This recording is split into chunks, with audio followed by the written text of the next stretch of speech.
Some people are born with a voice they spend their whole life afraid to use. And on one particular night, the only thing standing between a man and his death was a woman exactly like that. Close to 10 o'clock on a November evening, inside an abandoned wooden house at the end of an empty road in Scituate, Rhode Island. A single storm lantern burned low in an empty room. Under that light, a man sat tied to a wooden chair, his hands wrenched behind his back, his legs bound tight to the chair legs with braided rope, his mouth sealed with tape. He was not yet 35 years old, and only a few hours earlier he had been the most powerful man in Providence. And there, right at his feet, a woman knelt in the darkness, holding a paring knife she had carried out of the roadside diner where she worked the night shift, sawing through the rope one strand at a time, slowly, silently. She was 27. She waited tables for a living, and in 3 years not a single customer had ever remembered her face. Out on the porch there was the click of a lighter and the sound of men laughing. She knew she had to call for help. She pulled out her phone, and then her hand froze because there was no one she could call. In her entire life, she had never once spoken a full sentence to a stranger without stumbling over it. People always hung up before she could finish giving an address. All she had in her hands at that moment was a paring knife, a worn-out order notebook, and one thing the men out on that porch had no idea about. This abandoned house had once been her home. So how does a shy waitress no one ever bothers to look at save the life of a mafia boss when the man who took him is the very man who held him in his arms the day he was born? If Delaney's story touched you, leave a like so I know you're still listening. Share it with someone who needs reminding that their kindness was never wasted. And don't forget to subscribe, there's another story waiting for you next week. The last strand came apart beneath the blade, and Delaney stepped back half a pace before collapsing onto her heels, her lungs burning from holding her breath too long. She looked up at the man. He didn't move. He only stared at her. And beneath the sickly yellow light of the storm lantern, there was nothing in his eyes that belonged to a man who had just been freed. She raised both hands, touched the edge of the tape, stretched across his mouth, and began peeling it away, agonizingly slowly, little by little, because she knew that if she tore it off, the sound would carry all the way to the porch. When the adhesive finally released from the corner of his mouth, he drew a long breath through his lips, hoarse and trembling, then spoke. He didn't thank her. He didn't ask whether she was all right. His voice was deep, dry, and cold as metal left outdoors through the night. Who do you work for? It wasn't a question. It was an accusation. Delaney froze. And in that moment, she understood that she had just entered a world where kindness didn't exist even as a possibility. She shook her head. He didn't blink. Did Sabino send you? Or Renzo? If it was Renzo, there's something you should know. He never leaves witnesses, not even his own people. She shook her head again, more forcefully this time, and opened her mouth to speak. She felt the first word rise to the tip of her tongue, only to catch there like a jammed door, and she closed her mouth before the sound could emerge twisted and broken. Instead, she reached into her apron pocket, pulled out the worn leather order book, turned to a blank page, and wrote with the ballpoint pen clipped to its spine. She turned the notebook around and held it at eye level before him. No one. This used to be my home. He read it. She saw his eyes move across the sentence once, then return and read it a second time, and she knew he didn't believe her. He glanced over her shoulder toward the dark doorway leading into the old kitchen, then lowered his gaze to her hand, which still held the tiny paring knife with its faded yellow plastic handle, the most ridiculous weapon a man in his position had ever seen. You're home, he said. She nodded. Then you know who those men outside are. She shook her head, and that was the truth. He remained silent for exactly 2 seconds, and Delaney saw something shift in his expression. It wasn't trust. It was a calculation reaching the conclusion that she was far too improbable to be a trap. All right, he said. Listen carefully. I don't have much time. But he didn't get the chance to say anything else. On the porch, a wooden board gave a dry crack beneath the weight of a man rising to his feet. Delaney spun around. A lighter clicked twice. Someone cursed the wind. Then footsteps struck the boards and advanced toward the front door. She sprang to her feet, and the first thought that crossed her mind wasn't to run. It was the rope. The severed loops lay scattered around the chair legs, their twisted ends frayed like cotton. One sweep of a flashlight would reveal everything. He had thought of it before she had. He bent down with such swift, economical movement that she barely saw him move, gathered 2 loops of rope, wrapped them around his ankles again, and pulled them tightly against the chair legs exactly as they had been before. Then, he tucked the frayed ends beneath his heels and pressed down on them. He did it with fingers numbed by hours of confinement, and his hands didn't tremble. Then he reached both arms behind his back, gripped the remaining rope ends tightly, and looked up at her. "Go," he said, the word barely audible. "Don't use the back door. Go down." She didn't ask how he knew the house had a cellar. She picked up the strip of tape from the floor, pressed it back over his mouth, and secured both ends. For half a second, they looked at each other from so close that she could smell smoke and rain on his coat. Then she turned away. She ran along the left wall, where the floorboards met the supporting beam and didn't creak, something she had known since she was 6 years old and used to slip out of bed after midnight without waking her mother. The cellar entrance was directly beneath the staircase, a wooden hatch lying flat against the floor, its iron handle bitterly cold. She pulled it open, slipped down several stone steps, then lowered the hatch behind her slowly, leaving a gap exactly 2 fingers wide. Above her, the front door flew open, and a rush of cold wind swept into a house no one had called home for 6 years. Through the gap 2 fingers wide, Delaney could see only a narrow strip of floor and the 4 legs of the chair, but she could hear everything. 2 men entered, and she distinguished them immediately by their footsteps. One walked with a heavy, even stride. The other moved unevenly and often stopped. The heavy one spoke first. 3 hours until the shift changes. You stay in here. I'm going to the car for my coat. The other man didn't answer immediately. Delaney heard a phone vibrate inside someone's pocket, followed by the sound of a finger sliding across the screen. The lazy, unhurried sound of a man killing time. "Beau, I'm asking you honestly, why don't we just finish this tonight? Leaving him sitting there watching us gives me the creeps." Beau stopped. Delaney clearly heard both of his heels turn against the floorboards, because Sal said to keep him alive until we have the code. "Do you remember the word code, Petey? Without it, the safe at Fiorella is nothing but a block of iron, and you should be grateful. At 9 in the morning, this will all be over. You can take your share and disappear wherever you want." A derisive laugh followed. 9 in the morning, 9 in the morning. Beneath the floor, Delaney pressed her forehead against the inside of the wooden hatch and didn't dare breathe. 9 in the morning. She had already heard the man upstairs say those words. But hearing them spoken by these men turned them into something else. They became a real deadline. A line beyond which there was nothing. She raised her eyes and looked through the narrow gap. Petey had risen from the wooden crate and was circling the chair, still holding his phone, its pale blue light moving across the ceiling with every step he took. He passed the man's left shoulder. He passed behind the chair, where 2 hands were gripping the frayed ends of the rope. Then he moved to the front and stopped directly beside the loops wrapped around the man's ankles. Delaney stopped counting. Petey stood there with his head lowered toward the screen, the toes of his shoes less than a handspan from the chair legs. 1 second, 2 seconds. If he lowered his eyes another 4 inches, if that blue light swept across the severed rope ends, frayed like cotton and hidden beneath the man's heels, everything would end there, and the man in the chair would die because a waitress hadn't cut the ropes carefully enough. 3 seconds. 4. Petey yawned. The man in the chair didn't move.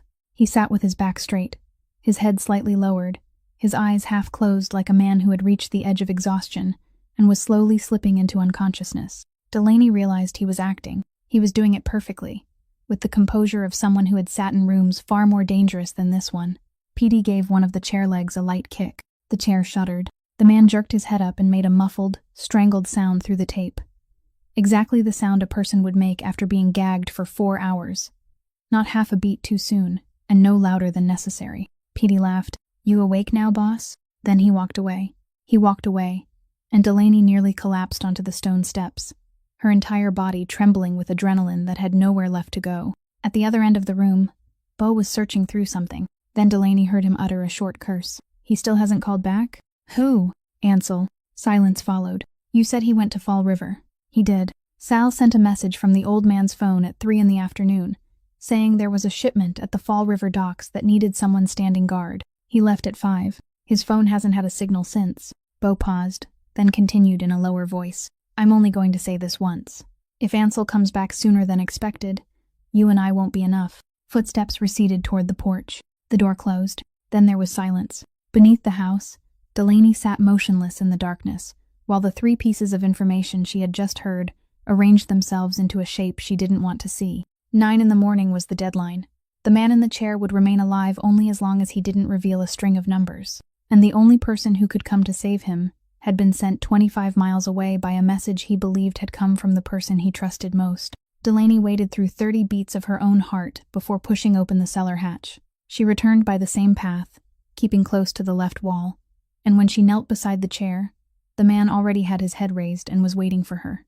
She peeled away the tape a second time, faster than before, and the moment the corner of his mouth was free, he began speaking rapidly, the words coming one after another like a man spending the last dollars in his pocket. My name is Rafe Castellano. Now that you've heard it, you can probably guess who I am, and I don't have time for you to think about that. The man who brought me here is Salvatore Renzo. He's one of my own, my consigliere. He has been my father's closest friend since they both worked loading cargo at the docks. He was at the hospital the night I was born.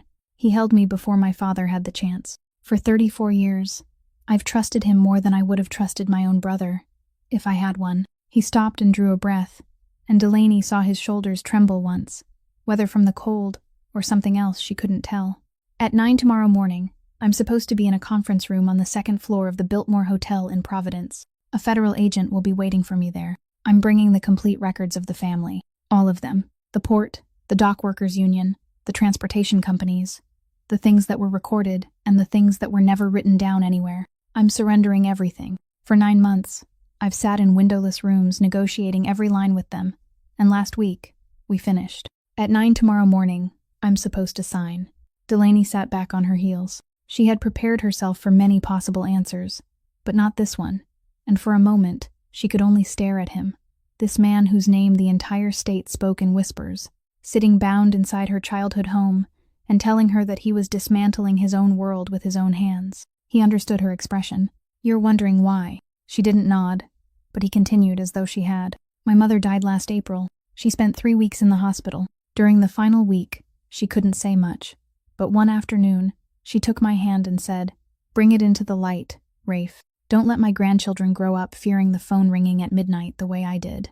I promised her. I made a promise to a dying woman, and I'm not the kind of man who breaks his word to the dead. He tilted his head toward the window and listened, then looked back at her. If I don't arrive by 9 tomorrow morning, Sal will. He knows the place, the time, and the name of the man sitting across the table. He'll bring a file he prepared long ago, and in that file, I'm the man responsible for everything filthy that has happened during the past 15 years, while he is the loyal servant who endured me and finally found the courage to expose me. People will believe him. His false documents are cleaner than the real ones.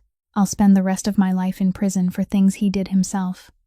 The port will belong to the Boston people before noon, and no one in this city will ever know that anything happened here tonight. Delaney took out her notebook and prepared to write, but he gave a slight shake of his head, and his voice suddenly slowed. The urgency disappeared. His voice sank lower, and she heard something in it that hadn't been there before. There's something I have to tell you, because if I don't leave this house tonight, I don't want it to die with me. He looked down at the floor. 4 months ago, an accountant in the transportation division brought me a reconciliation file. It showed 3 payments made through the charitable foundation bearing my father's name. Every payment fell just below the reporting threshold and went to a company in Delaware that didn't have a single employee. Sal's signature authorized them. But I held those papers in my hands for an entire evening. He fell silent for a long time. I told myself it wasn't enough. I told myself that 3 numbers proved nothing. I reminded myself that he had held me when I was newly born, that my mother still called him her brother, and that if I opened an investigation, the family would split in 2 at the exact moment I needed it whole for the surrender. I had every possible reason. He raised his head and looked directly into her eyes. Then I put the file inside a drawer. I chose silence, and the price of choosing silence is tonight. Delaney sat motionless. Outside on the porch, the wind caught a loose board, making it knock twice before falling still. She looked at the man before her, the man who had just spoken aloud, something she had never heard anyone admit in her entire life. That silence was also a choice, and every choice had a price. Rafe didn't allow the silence to linger. "Now we come to your part," he said. "Listen carefully, because I'm only going to say this once. Don't call 911. Don't call the Situate police. Don't call the state police. And don't call any number that goes through a dispatcher. Sal has someone inside the department. I don't know who, and that is precisely the problem. If you call through dispatch, someone will know within 4 minutes that a report came from this area, and the first person to know may not be the first person to arrive." Delaney nodded. "There's only one number you're allowed to call. Yvette Doran. She's a federal agent in the Boston office, and she has been sitting across the table from me for the past 9 months. She is the only person outside the family who knows about tomorrow morning at 9. He recited the number slowly and clearly, 1 digit at a time, then repeated it without her having to ask. Delaney took out her notebook, wrote it down, and held it up for him to check. He glanced over it and nodded. But when she took the phone from her apron pocket, he added something, and there was something in his voice that made her look up. You need to understand one thing now, so you don't stand outside later waiting for nothing. She won't send people immediately. Delaney frowned. A message from an unfamiliar number close to midnight, claiming that Rafe Castellano is tied up inside an abandoned house in Scituate. Put yourself in her position. For 9 months, my side and hers have sat together long enough for both of us to understand the price of being deceived. To an experienced agent, a message like that looks more like a trap than a plea for help. This is exactly how people lure one another into an ambush. She won't ignore it, but she also won't send an entire team to an address in the woods because of a few lines no one can verify. He paused. If you want her to treat it as an emergency, someone has to authenticate it. Someone whose face and voice she knows has to speak directly into her ear. Delaney looked down at the notebook in her hands, turned to a new page, wrote a short line, and held it up for him to read. Give me the number. I can send a message. Rafe read the words. He studied them longer than necessary, then looked up at her, and she knew exactly what question was forming in his mind, because she had seen it on thousands of faces throughout her 27 years. But he didn't ask. He merely gave one brief nod, as though she had told him something about the weather. All right, send the message. She woke the screen. Then she remained still. Rafe waited 2 seconds before asking quietly, What is it? She turned the phone toward him, held it at eye level, and pointed to the upper left corner of the screen. It was empty. There wasn't a single bar. There were only 2 tiny words saying searching network, and the circle beside them had been spinning since she turned her bicycle onto this road. Rafe closed his eyes. He kept them closed for 3 breaths, and for the first time that night, Delaney saw a crack appear in his composure. Then he opened them. There has never been a signal out here? She shook her head. Where can you get one? She pointed upward, then tilted her chin toward the north, beyond the wooden wall and toward the hillside behind the house, where an oak tree with its top broken away had stood alone since she was a child. It was the only place in the entire area where her father had been able to get enough signal to call the workshop. Rafe understood. How far? She held up one finger, then raised an open hand, meaning about 15 minutes by bicycle. He looked through the dark window, calculating something, then said, No, if you go there alone and come back, you'll have to pass those men twice. I'm going with you. He forced his weight onto both feet, pressed his back against the chair, and began to stand. He made it halfway. Then his left leg failed beneath his weight, and he collapsed, his knee striking the floorboards with a heavy thud as both hands flew forward to keep him from falling on his face. Delaney lunged toward him and caught his shoulders. He remained there, breathing hard, one leg drawn up, and in the darkness, she heard him speak through clenched teeth, not to her, but to himself. I haven't been able to stand since 9 tonight. Delaney helped him sit back against the chair leg, pressed the tape over his mouth for the 3rd time, then left through the kitchen. Her bicycle was leaning behind the dead lilac bush at the corner of the yard, and the bouquet of wildflowers still lay in the basket, tied with a rubber band she had taken from the diner. The wild daisies and the last sprigs of purple grass of the season had wilted beneath the rain.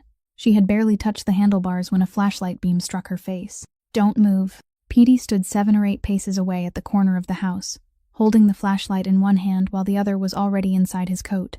He approached, shining the light directly into her eyes until the entire garden behind him disappeared into solid darkness. Who are you? What are you doing here? Delaney opened her mouth. The answer was already in her mind, whole and complete. All she had to do was say it. I. The word caught. It rose to the tip of her tongue and went no farther, and she heard herself repeat the same sound twice more, her lips moving, her jaw tightening, but nothing escaping. Speak. I see. Came. Petey lowered the flashlight slightly. What? The back door slammed, followed by heavy footsteps coming around the side of the house. Beau arrived and stopped behind Petey, watching in silence. Delaney stopped trying. She reached into the bicycle basket, pulled out the wildflowers, and held them in front of her. With her other hand, she took the faded cloth wallet from her apron pocket, opened it, removed the photograph tucked inside, and held both objects toward the light. All 4 corners of the photograph had yellowed. It showed this same wooden house when its paint was still white, and every window still had its glass. A man in work coveralls sat on the stone step, tying the shoelace of a little girl. Petey snatched the photograph from her and shone the flashlight over it. He looked at the picture, then at the house, then back at the picture. Give me the bag. She handed it over. He turned the canvas bag upside down and emptied everything onto the lid of the bicycle basket. A worn leather order book, 2 ballpoint pens, a ring of keys, a packet of medicine with 2 pills remaining, several coins, and a paring knife with a yellow plastic handle. Beau picked up the knife, turned it in his hand, then tossed it back into the basket. Phone. Delaney handed it over. Petey woke the screen, checked the upper left corner, then opened the call history. It was empty. There had been no calls that night, and none throughout the week. Only 3 incoming calls from the same number, saved under the name Mom, that she hadn't answered because she had been working. He moved to the messages. They were almost empty too. He raised the phone above his head, turned in a circle, then lowered it. No signal. There's no signal anywhere in this godforsaken place. Beau still hadn't spoken. He stepped half a pace closer, tilted his head, and studied her face beneath the flashlight. Then he gave a short grunt. I know this girl. Petey turned toward him. She's the stuttering girl from the diner off Route 6, the place with the red roof. I've eaten there a few times. She serves the food and can't get a proper sentence out all night. She just writes everything down and holds it up. Petey looked again at the photograph in his hand, then laughed and returned it by dropping it onto the basket lid. So you're the electrician's daughter who lived in this house. The bank took this place years ago. What are you doing out here in the middle of the night? Delaney pointed to the flowers. Then she pointed to the photograph. Then she raised 2 fingers and bent them downward in a gesture neither man understood, though she didn't need them to understand. Beau understood enough. Some kind of death anniversary, he told Petey, already sounding bored. Forget it. Let her go. What if she saw something? Saw what? She can't even talk. Beau jerked his chin toward her. Put down the flowers and get out of here. Don't come back again. Understand? Someone rents this house now. Delaney picked up each object from the basket lid and placed it back inside her bag, slowly and without hurrying for even a second, including the paring knife. Then she took the bouquet, walked around to the front of the house, and placed it on the stone step, in the exact place shown in the photograph, the same place where she had left flowers every year for the past 6 years. She stood there for 3 seconds. Then she returned, wheeled the bicycle out from behind the bushes, climbed onto it, and rode away. Behind her, the 2 men remained where they were, watching as the flashlight beam followed the back of her apron along the dirt road until she turned the bend and disappeared completely behind the trees. She rode another 1/4 of a mile before she dared to breathe out. At the bend marked by the broken fence post, she didn't continue toward Route 6. She turned left onto the dirt trail leading up the hill, a road no car could travel and no one had bothered to clear in 6 years.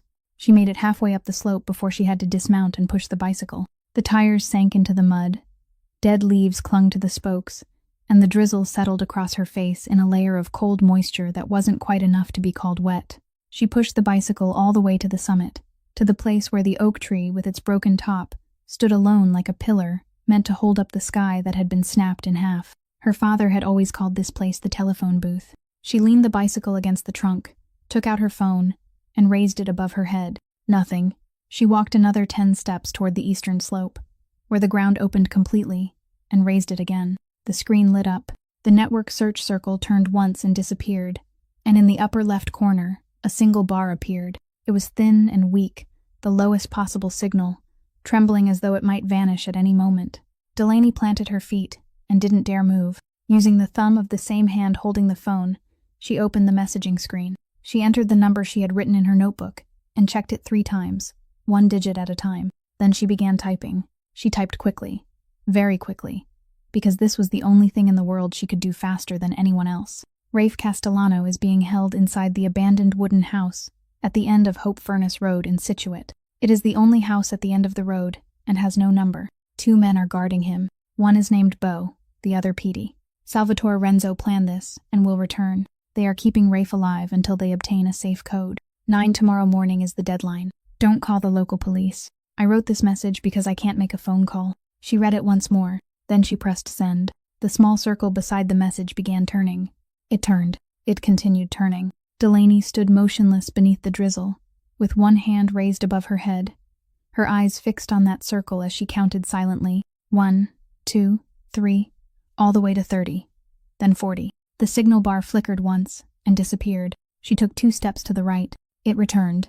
The circle completed one more turn, stopped, and vanished. Beneath the message, 2 tiny gray words appeared. Message sent. Delaney lowered her arm. She stood there and released a long breath, and for 3 brief seconds, she felt something close to relief. the feeling of someone who had finally placed a burden onto another person's shoulders. Then she looked at the screen and waited. Nothing happened. She waited longer. Still nothing. There were no blinking dots to show that someone at the other end was typing. There was no ringing, no return call, no message saying the warning had been received, that help was coming, or that she should remain where she was. The screen simply stayed lit before darkening on its own after 15 seconds. She touched it to wake it again, and then it went dark once more. She sat beneath the oak tree with her back against the wet bark and her knees drawn up, and she waited 10 minutes. Those 10 minutes on the hilltop lasted longer than the previous 4 hours combined. During them, the words Rafe had spoken beneath the storm lantern returned to her one by one, so clearly that she could even hear the pauses in his voice. A message from an unfamiliar number sent close to midnight. This is exactly how people lure one another into an ambush. She won't ignore it. But she also won't send an entire team to an address in the woods because of a few lines no one can verify. Delaney looked down at the pale gray words, confirming that her message had been sent, and she understood that it wasn't a plea for rescue. To some woman sleeping in Boston, it was only a piece of text appearing in the middle of the night from a number that had never existed before, written by someone claiming she couldn't make a phone call. The very detail Delaney had believed would make the message credible was the detail that made the entire thing sound even more carefully staged. She had managed to strike a spark, but a spark alone in a rainy night wasn't a fire. Delaney slipped the phone into her apron pocket, stood, and turned to look down the hill. To the west, far below, beyond the bare branches of the trees, a pale yellow glow spread across the low sky. That was Route 6. It was nearly 2 miles away. And there, beneath that glow, stood a diner with a red roof that remained open 24 hours a day, with a landline telephone behind the counter. The descent was fast. She let the bicycle race down the dirt road, mud splashing across her pant legs, and the moment she reached the pavement, she pedaled without stopping. Nearly 2 miles in 18 minutes, both calves burning from the cold. The red roof appeared beyond the bend, and the neon sign on the gable was still glowing, spelling Doolan's, with the second letter O, flickering as it had since the previous summer, because no one had replaced it. She threw the bicycle down beside the lamppost without locking it, and pushed open the door. The bell above it jingled. There wasn't a single customer inside. All 6 stools at the counter were empty. Every booth along the wall was empty. The coffee machine was keeping warm a pot that had only 1/4 of its coffee left. Behind the counter, a man sat on a stool with his back against the refrigerator, watching a replay of a game on the television mounted in the corner. He looked up. "Oh, you aren't working tonight." Delaney went directly to the counter. She pointed toward the beige landline telephone mounted on the wall behind him. Its coiled cord stretched almost to the floor, then opened her mouth. I need. He waited. Need to call. 2. There's someone. Someone is B. The word wouldn't come. It stopped in the same place where it always stopped. And Delaney heard herself repeat that consonant 4 times in the silence of the room, between the television commentator's voice and the quiet hum of the refrigerator. She stopped. She drew a breath. She began again. There's someone being. The man behind the counter set down the remote. Take your time. She shook her head. Taking her time wouldn't solve anything. It never had. She pulled the order book from her apron pocket, tore out a page, pressed it flat against the stainless steel counter, and began writing. She wrote in large, clear letters, and finished in 40 seconds. A man is tied up and being held inside the abandoned wooden house at the end of Hope Furnace Road in Scituate. 2 men are guarding him. They will kill him at 9 tomorrow morning. I have just come from there. Please let me use the telephone, or call for me. I can write down the number for you. She pushed the page across the counter. The man picked it up. He read it. She watched his eyes move across the first line, then the second, before stopping at the third. Then the corner of his mouth lifted. He laughed. It wasn't cruel laughter. That was what made it worse. It was the laugh of someone who had been given a little amusement at 1 in the morning. The laugh of a man relieved to discover that nothing serious was happening after all. "Good Lord," he said. "You scared me half to death." Delaney remained still. "You've been watching those crime shows on Channel 42 again, haven't you?" "I knew it. Marge is addicted to that channel too. She has it on every night." He folded the page in half, then folded it into quarters. "The last house on Hope Furnace Road is that abandoned place, isn't it? The bank took it years ago. The weeds are chest high, and there isn't a soul anywhere near it. If you passed that place in the middle of the night, anything could have looked like something." He placed the folded page on the counter, pushed it gently toward her, then reached for the television remote again. "Go home and sleep. Look at you. You're soaked." Aren't you working the early shift tomorrow? Delaney stood there. She remained there for 3 seconds. On the television, a ball entered the net, and the crowd roared before falling abruptly silent when the man changed the channel. The beige landline hung on the wall exactly 4 feet from her hand, and between her and that telephone stood a man who had read everything he needed to know and decided there was nothing he needed to do. She reached out, picked up the folded page, and slipped it into her apron pocket. Then she turned and walked toward the door. The bell jingled behind her. Outside, the drizzle was still falling, and the black pavement gleamed beneath the streetlights. Her bicycle lay on its side at the base of the lamppost, exactly where she had thrown it down. Delaney stood on the diner's front step for a while. To the east was the road leading back to her rented apartment in South Providence, nearly an hour's ride away, where there was a bed and a dry blanket. To the north were nearly 2 miles of road leading back to the dirt slope and the house she had promised not to return to. She lifted the bicycle, wiped the rain from the seat with her palm, climbed on, and began riding north. She didn't ride because she had become braver than she had been before. She rode because during the previous 20 minutes, she had tried to do what any ordinary person would have done, and she had just learned the result.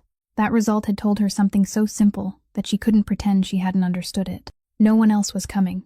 She left the bicycle hidden in the bushes about 200 yards from the house and walked the remaining distance along the edge of the woods until she reached the slanted cellar door at the corner of the yard, the wooden door whose hinges her father had replaced during the summer when she was 12. She lifted it only far enough to slip through, then lowered it behind her. The cellar was completely dark and smelled of damp earth. Guided by memory, she found the bottom of the staircase and sat on the second stone step from the top, directly beneath the gap between 2 floorboards in the living room, the same gap she had looked through as a child to see whether her parents were still awake or had gone to bed. She took out her phone and checked it. There was still no signal, of course. She was about to put it away when she stopped. Without giving the decision much thought, she swiped to the second screen, opened the recording application, pressed the round red button, then placed the phone face down on the stone step directly beneath the gap. Its screen turned toward the floor so the light wouldn't shine upward. Then she rested her back against the earthen wall and waited. Less than 15 minutes later, tires ground across the gravel outside. It wasn't the pickup truck. This vehicle sounded smoother and heavier, the sound of an expensive machine moving slowly. A car door closed with a courteous click. Then the porch boards creaked, the front door opened, and a voice flowed into the room above her. A warm, unhurried male voice, belonging to someone accustomed to everyone else waiting until he had finished speaking. "Good Lord, it's freezing in here, and all you have is a storm lantern. Bo, go out to the car and bring in my computer. Petey, take this." There was a rustling of paper and cardboard. "Open it. Eat. I bought them from the usual place, Mrs. Fiore's shop on Atwells Avenue. They still make the best cannoli in Providence. More than 30 years, and nothing has changed." Then the voice lowered and softened as it turned in another direction. "Rafe, look what I brought you." Silence followed. Delaney looked up through the gap in the floorboards. She could see only a narrow strip of floor and the shadow of a man pulling over a chair to sit opposite the other one, so close that the two of them might have been sharing a meal. "Do you remember? When you were 10, your mother made you learn the violin. You hated it. Every Thursday, you would hide behind the restaurant kitchen and cry. I had to walk 3 blocks to buy you a cannoli, once a week for 2 years. Do you remember that?" There was no answer. The tape still covered Rafe's mouth, and Delaney realized the other man had no intention of removing it. He didn't need Rafe to speak. He only needed him to listen. "Now all I need is one number. The 6-digit combination to the safe beneath the Fiorella wine cellar. That's all, Rafe. Give me those 6 digits, and I'll take you home so you can wash, get some sleep, and wake tomorrow morning to find that someone else has taken care of everything." A laptop lid opened. A few keys were pressed.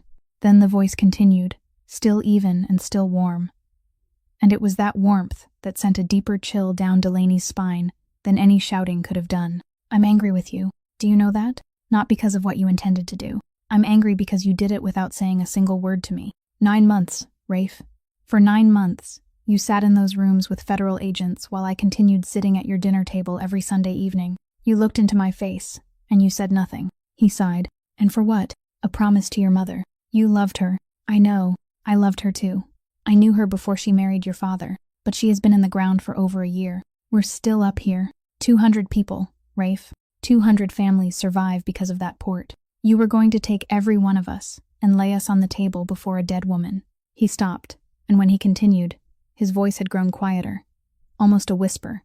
almost compassionate. The boy betrayed all of us for a dead woman. Do you know how many people I've had to say those words to during the past week? A chair scraped backward. All right, think about it. I have to go to Boston now.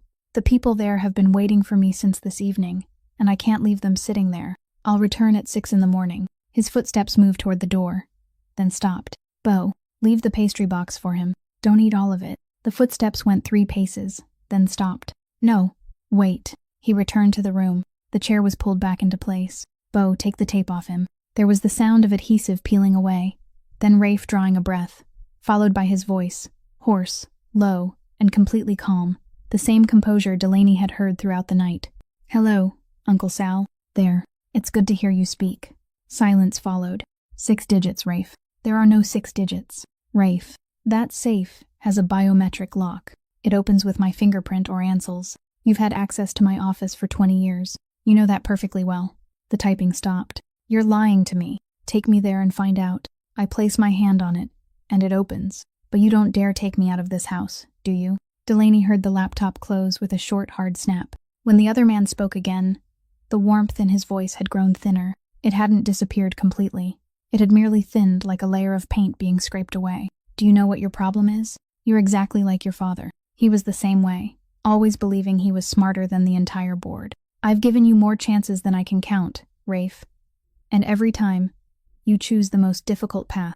A chair scraped across the floor. 6 years ago, I arranged a peaceful way out for you at warehouse number 9. Completely peaceful. No pain, no disgrace for anyone. You would have received a proper burial, and the whole city would have attended. You refused it. You crawled out. And now, 6 years later, here you are again. Except this time, it won't be peaceful. Beneath the house, Delaney stopped breathing. She didn't hold her breath. It simply stopped midway through an inhale and went no farther. Her right hand was braced against the earth beside the stone step, and her fingers slowly curled, digging downward until her nails sank into the cold, damp soil, deeper and deeper, until dirt packed itself beneath every nail. She didn't move. Not one part of her body shifted by even a fraction of an inch. Above her, Rafe's voice came again, and this time, the calm was gone. Say that again. I said you should be grateful that I once considered letting you leave this world with dignity. Warehouse number 9 burned because of an electrical short. There was an investigation. There was a report. Yes, of course there was. A very brief silence followed. Then the voice continued, crisp and almost satisfied. Every report is written by someone, Rafe. Whoever pays gets to decide what it says. The chair moved backward for a second time. The laptop was placed inside its case. The man stood, and Delaney heard him brush off his sleeves, the gesture of someone straightening his clothes before stepping into the cold. Enough. I don't have time to sit here arguing with you about something that happened 6 years ago. Think it over. You have 4 hours. He reached the door, then stopped once more. His final words were no louder or faster than anything he had said before. He still spoke in the same voice that had described buying pastries for a 10-year-old boy. I'll return at 6 in the morning. If you give me the code, you go home. If you don't, I'll still go to the Biltmore at 9. The only difference is that you won't be coming with me. Do you understand? No one answered. The door opened. Cold air swept inside, and the door closed again. The porch boards creaked beneath a weight moving farther away. Then the car started, its engine smooth and deep. Tires ground across the gravel as it backed out, and the sound of the engine slowly faded along the dirt road, growing fainter and fainter until it disappeared into the night. It was 2 in the morning. Upstairs, Bo muttered something to Petey, and both men went onto the front porch to smoke. In the cellar, Delaney remained in the same position, her back against the earthen wall and one hand still buried in the ground. At last, her breath returned in a long, trembling, broken gasp, the sound of someone breaking the surface after remaining underwater too long. For 6 years, she had read that investigative finding so many times that she knew every word by heart. Failure to follow procedure during a temporary electrical connection by the employee on night duty. Negligence.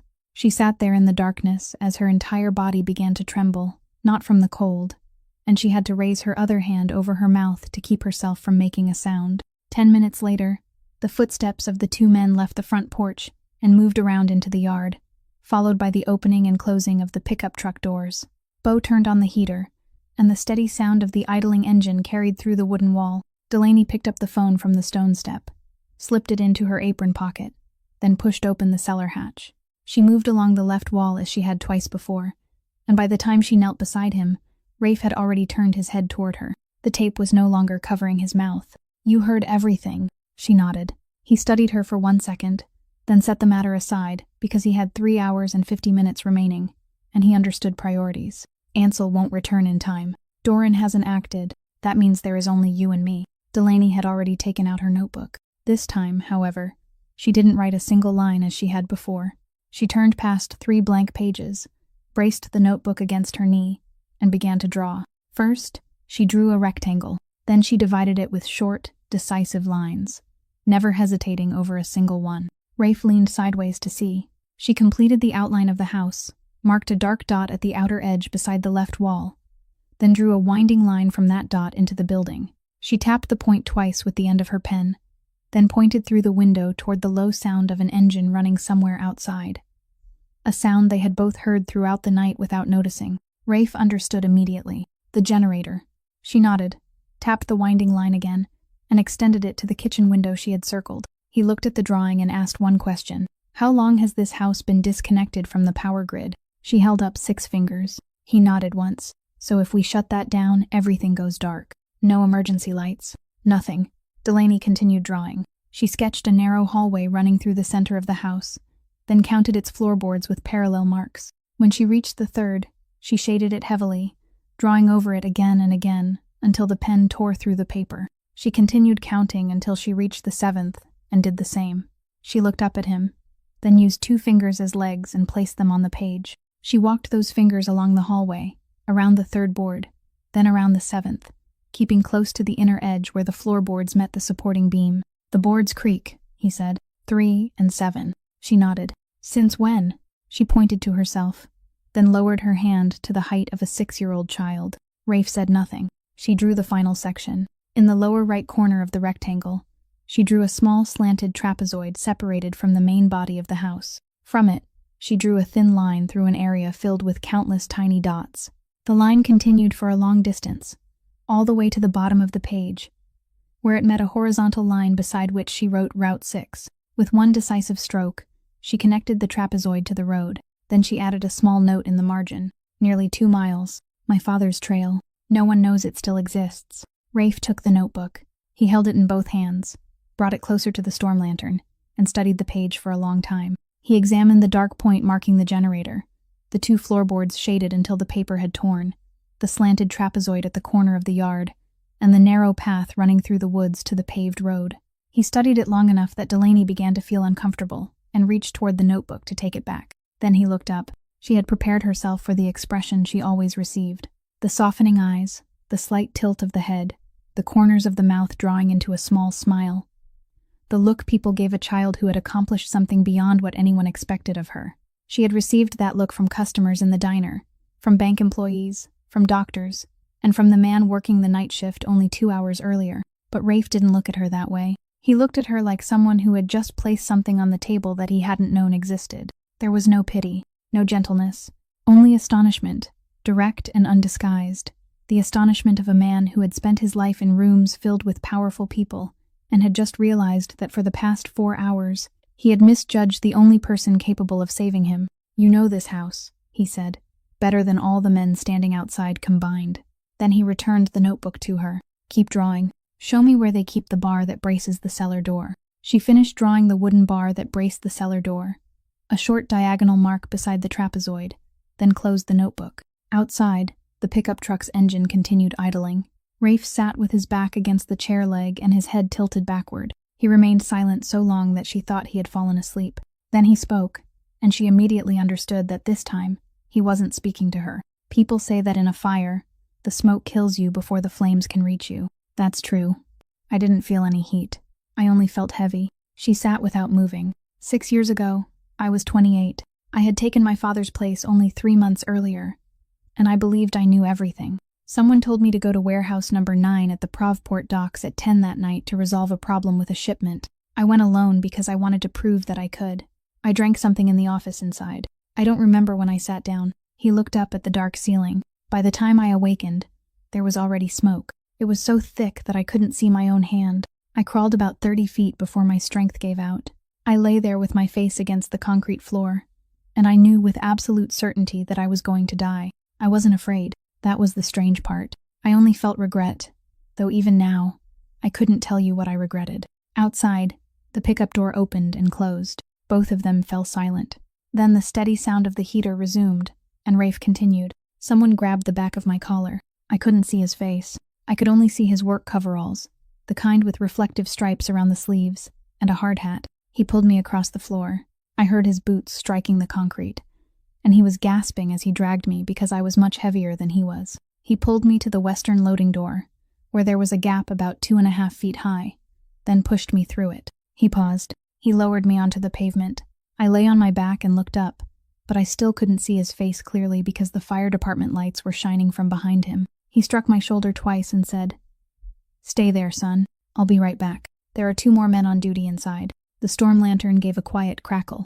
Then he crawled back in. Delaney didn't move. I lay there and watched the opening beneath that door. Then, the eastern section of the roof collapsed. People came running and pulled me farther away.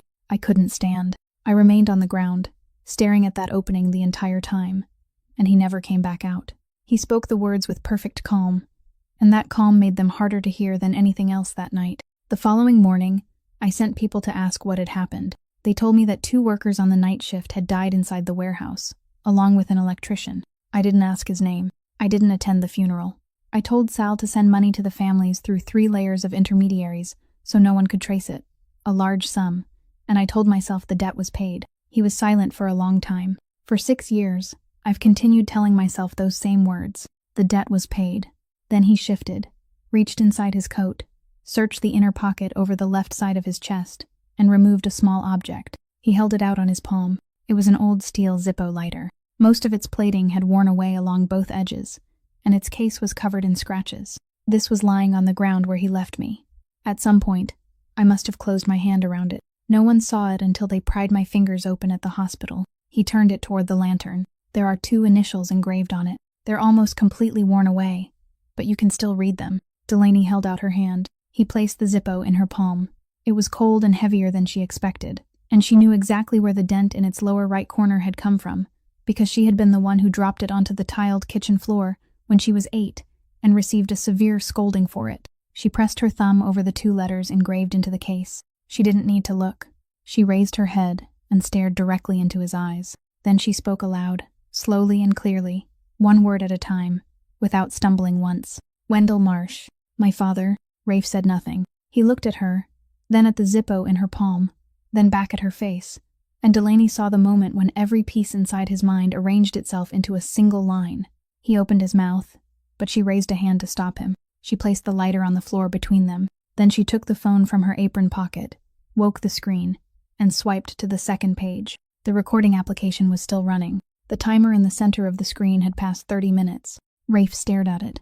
"When did you turn that on?" She held up 2 fingers, then pointed at the floor and the gap between the boards directly beneath his chair. She stopped the recording. She dragged the time bar backward, searched, stopped, moved farther back, her eyes narrowing as she calculated.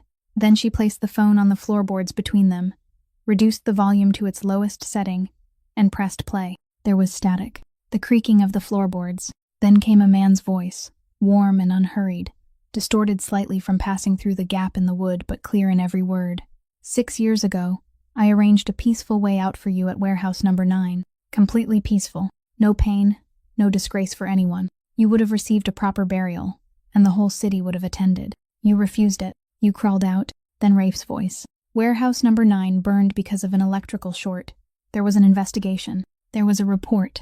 "Yes, of course there was." A very brief silence. "Every report is written by someone, Rafe. Whoever pays gets to decide what it says." Delaney stopped the playback. Rafe didn't move. He remained there with his back against the chair leg and his eyes fixed on the screen as it slowly darkened against the floorboards. He was silent so long that Delaney began to wonder whether he had heard it. When he finally spoke, his voice sounded unlike it had at any other moment that night. "Do you know what you're holding?" She shook her head. "For 6 years, I've spent more money than I can count trying to find those exact 30 seconds. I hired investigators. I bribed people inside the fire department. I had my men search every supply invoice connected to that warehouse. There was nothing, not one fragment. The only person who could tell what happened that night died inside the warehouse, while the man who arranged it sat at my dinner table every week." She reached for the phone, but he continued before she could pick it up. Now listen to me. That phone is more important than I am. She looked up. I mean it. If I reach the Biltmore without that recording, Sal still has a way out. He'll say I invented everything. Records can be disputed. Signatures can be denied. But this can't be argued away. And it isn't my evidence. It belongs to you. He looked directly into her eyes. We're getting out of here, both of us, with that phone. Do you understand? Delaney nodded once. She opened the notebook, wrote a line, and turned it toward him. How long until Beau comes inside? He comes in every 40 minutes. He was here 15 minutes ago. She wrote again. How far can you walk? With someone supporting me. About a quarter of a mile. Without help, I can't walk at all. She continued writing. Then I cut the generator. The whole house goes dark. We slip out through the back. And I support you. We take the trail. Rafe read the words, then asked only one question. Can you move through the dark? She wrote 3 words and held them up. I grew up here. He looked at that sentence and nodded. A short, decisive movement. The nod of a man surrendering command to someone else for the first time in 6 years. All right, you choose the moment. I'll follow. Delaney slipped the phone into her apron pocket and pushed it down as deeply as it would go. Then she reached toward the floor, picked up the Zippo, and placed it back into his palm. Outside, the sound of the idling pickup engine abruptly stopped. Then came the sound of a vehicle door opening. Delaney was on her feet before the sound of the vehicle door had finished. She snatched the strip of tape from the floor, pressed it back over Rafe's mouth, secured both ends, and saw that at some point he had already reached his arms behind the chair and gripped the 2 rope ends. She ran along the left wall, descended the cellar stairs, and lowered the wooden hatch behind her. Above her, the front door opened, and a rush of cold air swept inside. But there was only one set of footsteps. Heavy and even, they went directly into the living room, stopped before the chair for about 5 seconds, then moved into the kitchen, where someone opened the lid of something and poured water. Beau. Delaney pressed her back against the earthen wall and counted. If only Beau had come inside. Where was Petey? She heard the answer almost immediately. Footsteps moved around the outside of the house, following the rear wall slowly, stopping, then continuing again.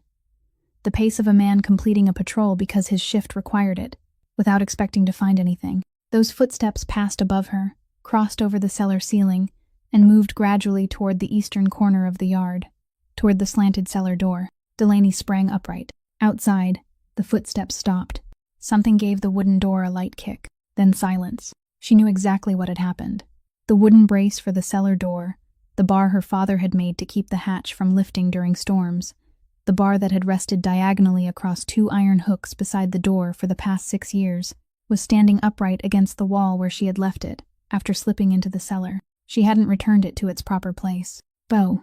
Petey's voice carried toward the house, quiet but loud enough. Beau, come out here for a second. Delaney was already running. She didn't run toward the staircase leading into the living room. She ran toward the far end of the cellar, where several stone steps climbed to the slanted hatch, the only way into the garden, and the very exit Petey was standing over. She reached the 3rd step just as the wooden door began to lift.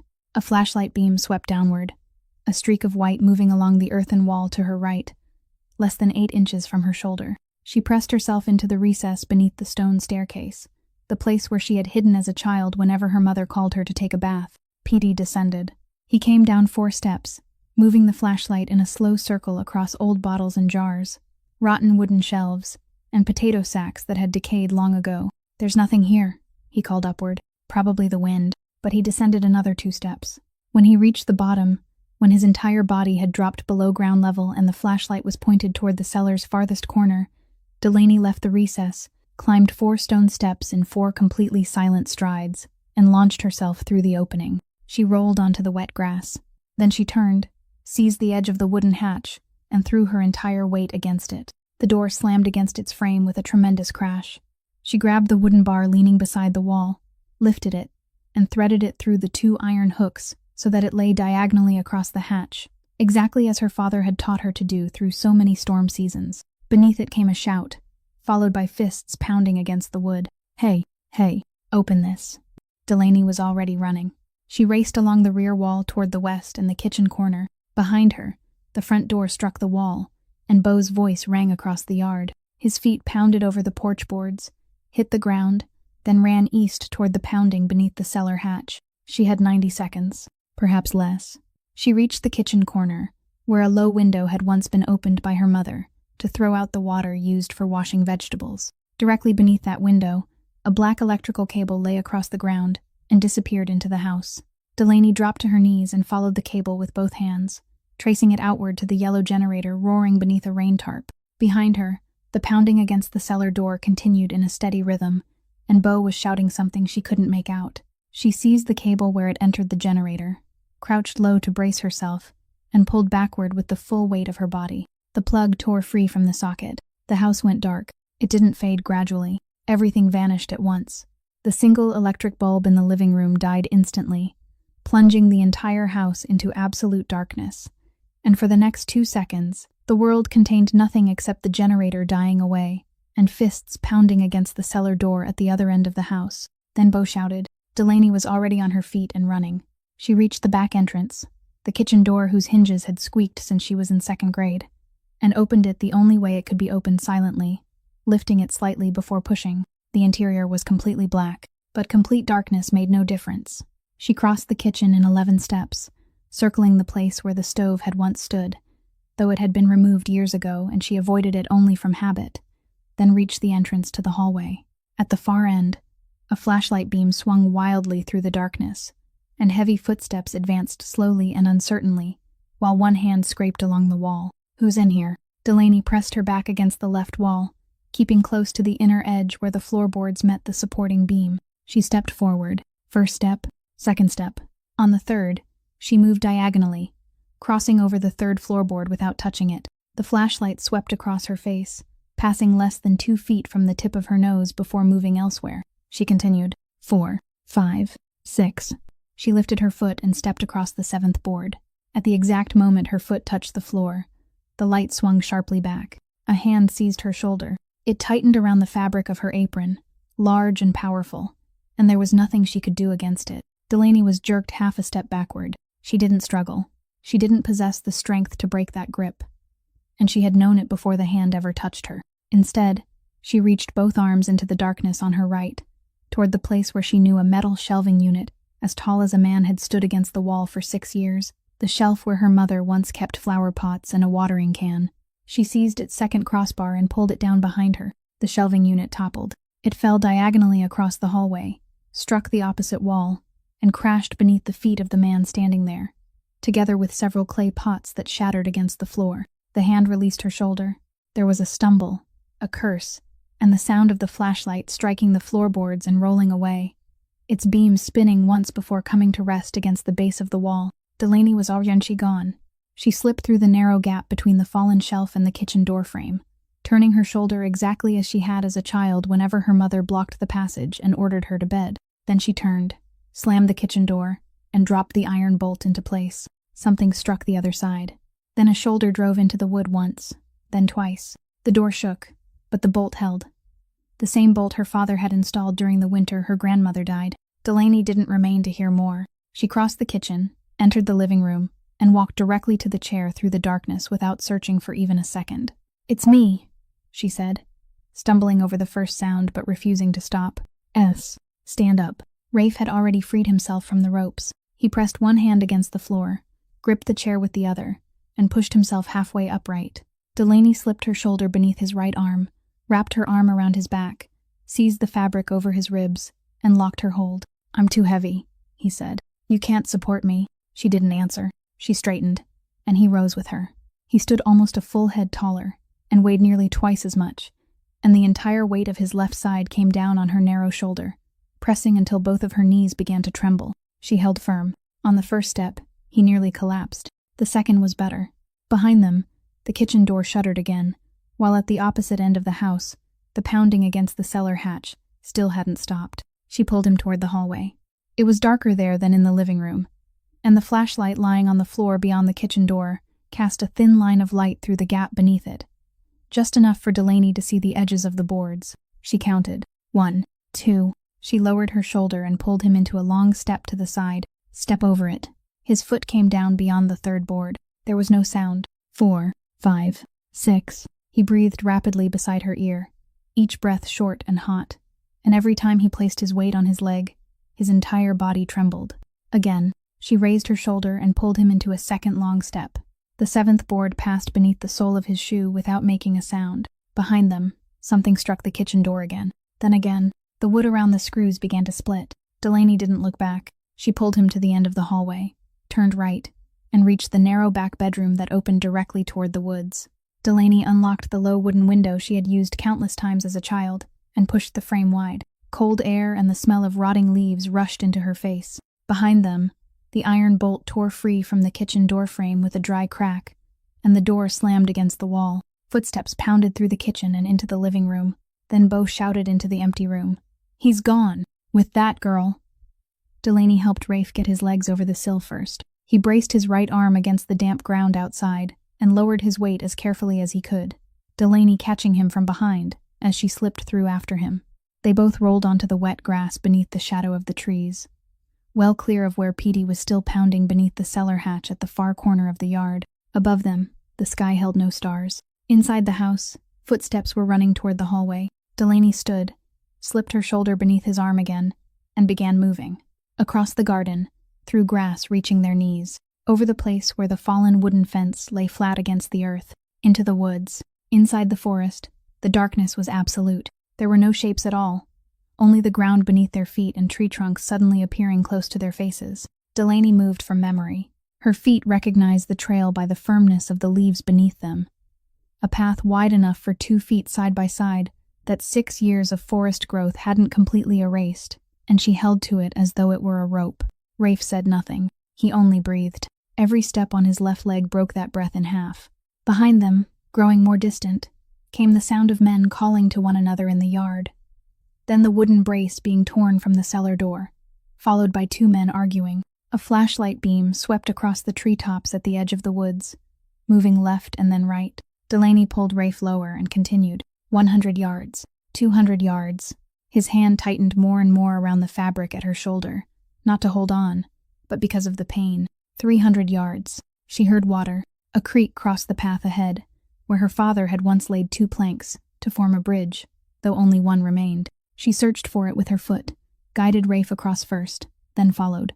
400 yards. Then he stopped. There was no warning. His full weight fell onto her shoulder all at once, and Delaney collapsed beneath it. They both fell sideways into the wet leaves. He lay there with his chest rising and falling, one hand gripping his left knee, and it took him a long time to force out 2 words. "I can't." She knelt beside him and looked back. Through the bare tree trunks, not very far away, 2 flashlight beams were advancing into the edge of the woods. She slipped both arms beneath his shoulders and pulled. He was so heavy that she could move him only about 8 inches at a time, and she had to repeat the effort more than a dozen times, retreating 1 step at a time across the wet leaves with both heels dug into the earth for leverage. About 20 yards west of the trail, a low wooden structure leaned beneath the trees. It was the tool shed her father had built to store saws and ladders. Half the roof had collapsed, and its 3 remaining walls were held together only by vines. She pulled Rafe inside and laid him against the innermost wall. An old blue tarp covered a pile of rotten boards in the corner. She dragged it free, shook it once, and spread it over him from his feet to his chest. Then she gathered dead leaves from the ground with both hands and scattered them across the tarp until the blue disappeared beneath the brown. He watched her work in the darkness without speaking until she took the Zippo from her apron pocket and pressed it into his palm. He caught her hand, not the lighter, but her wrist. "Don't." She tried to pull away. He tightened his grip. "Listen to me. If you run out there, they'll catch you." "Not perhaps. They will. Beau knows your face. He knows where you work. He even knows the diner with the red roof. Do you understand?" Delaney remained kneeling. Outside, more than 20 yards away, a dead branch snapped beneath a heavy foot. Then a flashlight beam passed through the gaps in the wall, moved across the rotten wood, and disappeared. She lowered her head, placed her free hand over the fingers gripping her wrist, and removed them one by one, slowly, without hurrying or struggling. Then she lowered his hand onto his chest, placed the Zippo in his palm, and folded his fingers around it. She raised her eyes and looked at him through the darkness. "They never look at me. That is my advantage." She stood and left the shed. She moved east, directly opposite the trail leading toward Route 6, and covered the first 30 feet silently, placing her feet only on soft earth. Then she stopped, found a dead branch lying across the ground, and brought her heel down on it with all her weight. The crack rang through the forest like a gunshot. Both flashlight beams behind her swung toward the sound at the same instant. Over there, Delaney ran. She raced east along the gentle slope, descending toward the creek bed, making no attempt to move quietly. She let her feet strike the leaves, let her shoulders brush against young trees, and allowed everything in her path to make noise. Behind her came the footsteps of two men in pursuit, separating to approach from opposite sides. She pulled the phone from her apron pocket, woke the screen, held it above her head for one beat, then pressed it against her chest. A pale blue flash appeared between the trees and vanished. She has a light. She's by the creek. Delaney turned left, dropped into the creek bed, and ran east through it. Her feet struck slippery stones, and the water rose to her ankles, so bitterly cold that her legs went numb within 10 steps. She ran that way for about 200 yards. Then she climbed the opposite bank and deliberately left one deep footprint in the strip of clay beside the water, its toe pointing northeast toward Hope Furnace Road, far away from the tool shed, and in the opposite direction from her father's trail. She continued another 100 feet, then disappeared into the low brush. She lay face down against the earth, with both hands covering her mouth, and remained completely still. The 2 flashlight beams reached the creek. They stopped. They swept back and forth across the water. Then one beam came to rest on the opposite bank, directly over the footprint in the clay. Here. She climbed out on the other side. She's running toward the main road. Water splashed violently as the 2 men waded through the creek. Then their footsteps pounded up the bank and receded, growing fainter and fainter toward the northeast, away from the place where Rafe lay hidden. Delaney remained motionless in the brush until the 2 flashlight beams had become nothing more than tiny points swaying between the trees. Then she crawled out and went in the opposite direction. She didn't return by the same route. She circled south and crossed the stretch of marsh where the seasonal water had receded, leaving only mud, black mud that clung to her shoes and pulled her feet downward with every step. It took her nearly 20 minutes to cross less than a quarter of a mile. The mud rose to her calves. At one point, she had to bend down and use both hands to pull her right foot from the hole into which it had sunk. She moved in a wide arc around the low ground, turned west, and climbed back onto dry land. By the time she reached the slope, both pant legs were heavy with mud, and she could no longer feel her toes. She followed a line of low trees, searching through the darkness, and nearly passed the tool shed because from that direction, it didn't resemble anything at all. It was 4:30 in the morning. She slipped inside. "It's me." The tarp moved. Rafe lay on his side with one cheek pressed against the leaves, and when she pulled the covering down, she saw that his entire body was trembling in waves, the shaking of someone who had remained motionless on cold ground for more than an hour, but his eyes were open. He looked at her. "You came back," he said. She slipped her shoulder beneath his right arm. Nearly 2 miles. She knew exactly how long the path was, because she had walked it several hundred times, every summer, carrying a plastic bucket, and following a man in work coveralls with reflective stripes around the sleeves, a man who always slowed at the same 3 places so she could catch up. Alone, the walk took 40 minutes. With a man who had only one leg capable of bearing weight, 40 minutes became an entirely different measure of time. They made it about 50 steps before they had to stop. Then they continued. Then they stopped again. Delaney stopped counting after the 10th rest. She simply kept moving, and whenever one shoulder approached its limit, she changed sides, allowing him to place his weight on her left shoulder for a while before changing back. He never groaned. That was what she remembered most clearly about the journey afterward. He only breathed, and every step on his left leg broke that breath in half, and it continued that way for nearly 2 miles. When they reached the shallow creek with the single plank across it, she lowered him onto a rock, and they rested. She scooped up water and washed the mud from her hands. It was so cold that the pain shot through her head. He sat with his shoulders slumped, staring at the black water, and spoke the only sentence he would say throughout the entire journey. "Did he take this path?" She nodded. He said nothing else. They continued. After they had covered a little more than a mile, the forest began to thin, and the leaves beneath their feet gave way to wild grass. Delaney realized she could see the shapes of things, not clearly, only as gray forms slightly lighter than the darkness. Tree trunks separating from one another, and the ground separating from the brush. She looked up. In the east, above the outline of the trees, the sky was no longer black. It had turned the color of lead, the first faint gray of a November morning. In that gray light, Delaney saw clearly what she hadn't permitted herself to consider all night. Once daylight arrived, everything would become easier for the 2 men searching behind them, and the time remaining before 9 in the morning had grown short enough to count. She raised her shoulder and moved faster. Rafe kept pace. The final half mile was the longest. At one point, his left leg collapsed completely, and both of them fell into the grass. It took her nearly 2 minutes to raise him again, her hands slipping against the soaked fabric of his coat. Then she heard it. A truck passing along the paved road, its tires hissing against the wet surface. A sound so ordinary that it seemed almost absurd. A moment later, beyond the final row of trees, she saw a pale yellow glow and a red roof. At 5:12, the bell above the door of Doolin's diner jingled. Marge Doolin stood behind the counter, arranging pastries on trays for the morning shift. She looked up and saw her night employee standing in the doorway, covered in mud from the knees down, her hair plastered to her forehead, one shoulder supporting a large man Marge had never seen before. She didn't ask a single question. She set down the tray, walked around the counter, went to the entrance, turned the lock, and lowered the curtain halfway across the glass. Then she turned and pointed toward the beige landline on the wall. Delaney helped Rafe reach the nearest stool. He sat with one hand gripping the edge of the counter and reached for the receiver. Delaney removed the folded page from her apron pocket. It was wet and soft, with the ink blurred in 2 places. She opened it, smoothed it across the stainless steel counter, and pushed it toward Marge. Marge wiped her hands on her apron and picked it up. She read the first line, then the second. She read the third, the line saying they would kill him at 9 tomorrow morning, and she didn't stop there. She read all the way to the final line, the one asking to use the telephone. Then she placed the paper on the counter, looked up at Delaney, and asked one question. "How many are after you?" Delaney raised 2 fingers. Marge reached beneath the counter, took out her cell phone, and called the state police. Beside her, Rafe had finished dialing. The telephone rang 4 times. Then someone answered, and a woman's voice came through, hoarse with sleep. Doran speaking. "Yvette, this is Rafe Castellano." Silence followed on the other end, the silence of someone suddenly sitting upright in bed. "The message you received close to midnight was real," he said. "I escaped from that house after being held there for 4 hours. Sal Renzo arranged all of this. At 9 this morning, he intends to go to the Biltmore in my place, with fabricated records.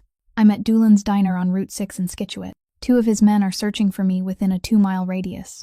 In Boston, Agent Yvette Doran had received the message at 12:17 in the morning. She had read it 3 times, ordered someone to trace the number, and found no registered subscriber, marked the message as unverified and under review, then sent a car carrying 2 agents from Boston at 1 in the morning to investigate with explicit instructions not to approach, only to observe. She had taken no further action. Now, hearing the voice of the man she had sat across from for 9 months, coming through the receiver, she needed less than 15 seconds. She raised the entire situation to emergency status, called the nearest state police barracks, and sent 2 of her own cars out of Boston while the agents were still pulling on their coats. Marge placed a cup of hot coffee and a dry towel in front of Rafe. He had taken only 1 sip when 2 state police cruisers from the barracks about 2.5 miles away on Route 6 pulled into the parking lot. Bo arrived not long afterward. He had followed the trail to the pavement, and along that road at 5 in the morning, only one building still had its lights on. He walked to within about 50 yards of the parking lot, saw the 2 patrol cars outside the diner, and stopped in the middle of the road. He didn't run. They found him sitting on the grassy shoulder about 200 yards away, with both hands resting on his knees. He didn't say a word when they approached. At 5:40, returning early from Boston and stopping for morning coffee before heading back to the house, a black Lincoln turned into Doolin's parking lot. It moved slowly, almost leisurely, the way someone drives when arriving at a place where he knows everything will be in order. Then its headlights swept across the lot and caught 2 blue state police cruisers, followed by a third pulling in behind it. Then 2 unmarked vehicles arriving from the direction of Providence. The Lincoln stopped. It remained motionless in the center of the parking lot for about 5 seconds, with its engine still running. Then the door opened, and the man stepped out, adjusted the collar of his coat, and extended both hands before anyone could ask him to. Not a single shot was fired. There was only the sound of handcuffs closing and the steady rotation of red and blue lights sweeping across the diner windows, the tables, the pastry trays, and the folded page lying flat on the stainless steel counter. The ambulance arrived at 5:45. 2 paramedics spread their equipment across the diner floor between the rows of stools and spent 20 minutes examining Rafe. The older one said the knee needed imaging, stabilization, and immediate transportation to a hospital. Rafe shook his head. "I'll go at 9:01, not before." The paramedic was about to argue when Rafe turned toward Marge. "Do you have a shirt?" Marge disappeared into the back room and returned with a plaid shirt belonging to her husband, one that had been left in an employee locker many years earlier. It had been washed until its colors faded and had hung inside that locker long enough to absorb every smell from the kitchen. Rafe removed his wet, mud-covered shirt and put it on. It was wide across the shoulders and short at the wrists. Agent Yvette Doran arrived at 6:20. She listened to Rafe for 10 minutes, then turned toward Delaney, who sat on the last stool with an untouched cup of hot tea, and asked whether she had sent the message. Delaney nodded.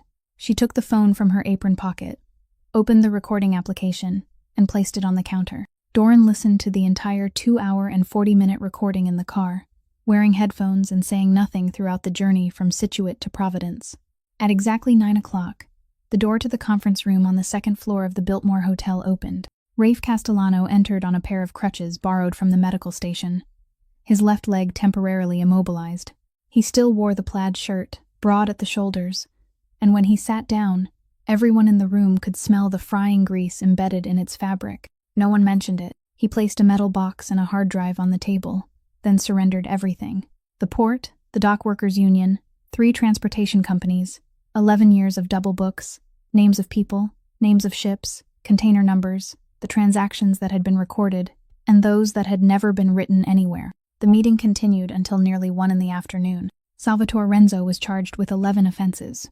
9 were built on the records Rafe surrendered, including money laundering, bribery, transportation fraud, and conspiracy to seize assets. The 10th charge was unlawful imprisonment.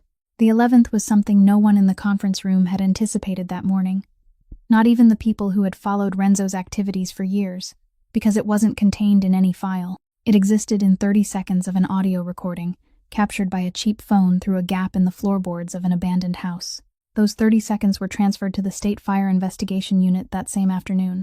The file concerning the fire at Warehouse Number 9 at the Provport docks was reopened after being closed for 6 years. 4 months later, the original finding concerning the cause was overturned in its entirety. In the new report, Wendell Marsh's name no longer appeared beneath the section identifying the cause of the incident. It appeared on the line stating that he had brought 3 people out of the burning area before the eastern section of the roof collapsed. Bo Dressler confessed to everything within 48 hours.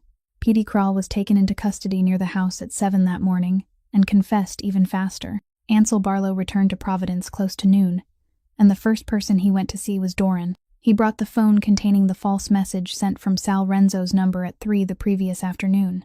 The Sabino faction in Boston lost access to the port before it could sign a single document. No one was shot. No one fought. The entire matter ended through documents, signatures, recordings, and rooms illuminated by fluorescent lights. At 1 that afternoon, when the meeting ended and Rafe was taken to the ambulance waiting behind the hotel, he stopped at its door and asked Doran one question. "Has she gone home?" Doran said yes. One of her cars had taken Delaney back to South Providence shortly before 9. Rafe nodded, then added one more thing before entering the ambulance. In the report, her name must appear exactly where it belongs. In March of the following year, on a Thursday afternoon, Delaney returned to her rented apartment in South Providence and found a thick envelope inside the mailbox. It wasn't a bill. It wasn't a collection notice. It was a heavy white paper envelope addressed by hand in blue ink, with no sender's name in the upper left corner, only a post office box. She sat on the apartment steps and opened it there. Inside were 3 things. The first was a handwritten letter in dark, slanting script, written by a hand unaccustomed to filling an entire page. "Miss Marsh, I have written and rewritten this letter 4 times, and every time I thought I had written it poorly. So this time I will keep it short. For 6 years, I told everyone that I had paid the debt from Warehouse Number 9. I transferred the money, I closed the matter, and I could sleep. That night, I finally understood that I had not. I have spent my entire life sitting in rooms filled with people who know how to speak, people who know how to persuade, people who know how to threaten, people who can speak for 30 minutes without saying anything at all. Not one of them has ever said anything as powerful as the words you spoke to me in the darkness that night. I carry those words with me. Sincerely, R. Castellano." The second item was a packet of legal documents establishing a new charitable organization called the Wendell Marsh Memorial Fund, created to support the families of dock workers injured in workplace accidents. A note stated that Delaney was invited to join its board of trustees if she wished, and that if she didn't, that was all right too. The third item was a letter from the liability insurance company for the operator of the Provport docks. After the fire investigation had been reopened and its original finding overturned, the death benefit her family should have received 6 years earlier had been paid in full, with interest. The letter included copies of documents confirming payment of every medical expense for Corinne Marsh at the dialysis center, including both the outstanding debt and the projected cost of treatment for the next 2 years. Delaney read all 3 items. Then she read the handwritten letter a second time. On the third reading, she could no longer make out the words because the ink had blurred before her eyes. She sat on those steps and cried aloud, the raw, ungraceful sobbing of someone who had held everything inside for too long. She wasn't crying because of the money. She had lived for 27 years without money, and she knew why she was crying. She cried because in all those 27 years, no one had ever listened to her speak without glancing at a clock, nodding impatiently, or stepping in to finish for her so the conversation could move faster. The door opened behind her. Her mother came outside slowly, steadying herself with one hand against the wall, and asked nothing. She simply sat beside her daughter on the cold steps and placed a hand on her shoulder. That fall, Delaney returned to nursing school and entered her final year, attending evening classes 3 nights a week. She kept her shifts at Doolin's on the remaining days. One afternoon in October, the bell above the diner door jingled. A man entered with a cane, walking with some difficulty on his left leg, and sat on the first stool at the counter. He ordered a cup of black coffee. Delaney reached for the pot, filled a cup, and placed it before him. Her order book remained inside her apron pocket. Some people spend their entire lives being treated as though they aren't worth hearing simply because they speak 1 beat more slowly than everyone else, or because their work causes people to forget to look at their faces. But the worth of a person has never depended on how loudly they speak. It depends on whether they turn back when continuing forward would be so much easier. And kindness, even when it is dismissed, laughed at, folded into quarters, and pushed back across a counter, never truly disappears. It only travels a long road before finding its way home. If Delaney's story touched your heart, please subscribe to the channel, leave a like, and share this video so we can continue bringing you compelling stories every day. How did you feel about what happened that night? And if you had been Delaney, would you have turned your bicycle around? Please leave a comment below. We sincerely hope to hear the thoughts and feelings that come from deep within your heart. We wish you and your family lasting health, happiness, and peace each day. Goodbye for now, and we hope to see you again in our next video.